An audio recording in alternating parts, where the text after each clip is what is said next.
Okay, so next I would like to introduce Laurie Smith. What I'm going to talk about today is the phone line collaborative. Currently we're in the control phase.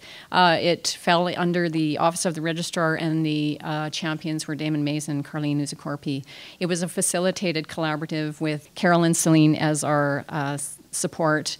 It says that the project duration was May to July, but we actually started collecting data in January. So this is our project team, and it was cross-divisional and fairly large and had some challenges, which I'll talk about a little bit later. So our problem statement was from January 2nd to the 31st, Information Center phone line defect rate, which was basically we defined as calls going to voicemail, was 0.82, which is 82%. The objective for the project was to reduce that to 0.10 by September 28th, which is next week. Some of the tools that we used were the Pareto. So basically we collected data, and it's kind of interesting because we collected data in January, and when we looked at it, it was like 82%? Really? No, that can't be right. And so we actually did another round of data to make sure that, you know, we had done it right and that the effect that we were seeing was actually an effect. And so the March data was, it was 82% in January and 71% in March, which basically, obviously it's not as great, but there's clearly a trend there. So we identified that that actually was an effect. So the solutions that when we started looking at the data, we thought, well, okay, well, why is this actually happening? And basically, we had in the Information Center an implicit service model. And basically what that was is the first priority was people who were walking in, you know, basically standing in front of you. And the second priority was phones. So we were having calls routed to the Information Center staff, but if they had somebody standing in front of them, it went to voicemail. And the third priority was email, which is basically, you know, whenever they had time that they would address that. So some of the tools that we used were, we did workload analysis. And it was very interesting and illuminating because it really underscored how we were answering phones, or not answering phones as it were, and how the distribution of work needed to change. So what we did was we said, okay, we're going to make a change in how we distribute our staffing. We're going to have staff who are dedicated to walk-in people, so that's all that they're focusing on, and we're going to have staff that's dedicated to answering phones. And the emails we can handle on non-peak periods because there's not the same time demand. And so that's what we did, and that's the result that we got. So we went from 82% to 0. So it's kind of funny because when we were preparing for this, I said, well, that's a bit of a fudge because we actually got rid of voicemail, so you can't actually have a defect for something that you don't have anymore. But really, what Carolyn pointed out to me, she said, but that's kind of the point, Laurie, because when you identify what the defect is, and if you can completely eliminate it, then really that would be the ultimate goal, which is actually what we achieved.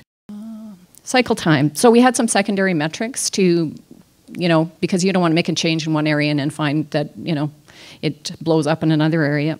So our cycle time for actually handling calls went from 6 minutes to 1.65. So another big increase, or decrease as it were. Another secondary metric was our first call resolution, which is we want to answer the call the very first time that we get it. Our last secondary metric is the abandoned call rate. So we don't really want people waiting in the queue and then hanging up, right? So we didn't decrease that, but we didn't increase it either. So we still have some work to do there, but it's one of those things that, you know, the more you learn, the more you learn. The key results achieved are, we estimate that the cost of poor quality savings was almost $31,000. And this chart is just to give you an indication of the volume of activity for the switchboard, and then some of the defects, which are, you know, calls going to voicemail, etc. Our control chart, some of the tools that we used, this demonstrates the mean of the calls and answer time. And so we reduced not only the time we were taking answering calls, but also the variability around that. So what did we learn? Data is critical. As I said, we said, oh, don't believe that. Oh, yeah, actually, it's the truth. And walking the Gemba. So again, we had experience listening to calls, seeing what they were experiencing, and it makes a big difference. With regard to the team, it's really important to choose people with the right attributes. Originally, the team was cross-functional, but it was supervisors and managers. And it's really important to have people who have frontline, first-hand experience, because that's where you see where things are going on. I think John mentioned about how, it's the people, they're the ones who are doing the work, and that's actually what we found as well. Workload analysis supports sound staffing decisions, and really, for our team, it really had an impact on staff satisfaction because they were never making a decision or having to decide, oh, I need to talk to this person in front of me, and it stressed them out that they, excuse me, that their phone was blinking and they knew that they had voicemail. Sustainability. We have a plan in place to monitor call cycle time, abandoned call rate, and first call resolution, and we will continue to do that, and it will become an integral part of the functioning of the information center.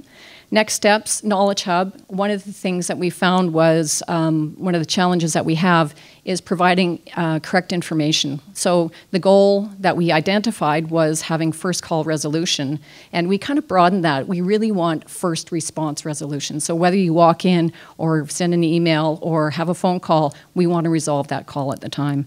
But we need to actually review the data or review the information that we have available and that we're providing to students. And we are anticipating some other key development activities. So the website, we're really looking forward to that, can't wait. And we're finalizing some service level agreements with some of the other areas in terms of the provision of information.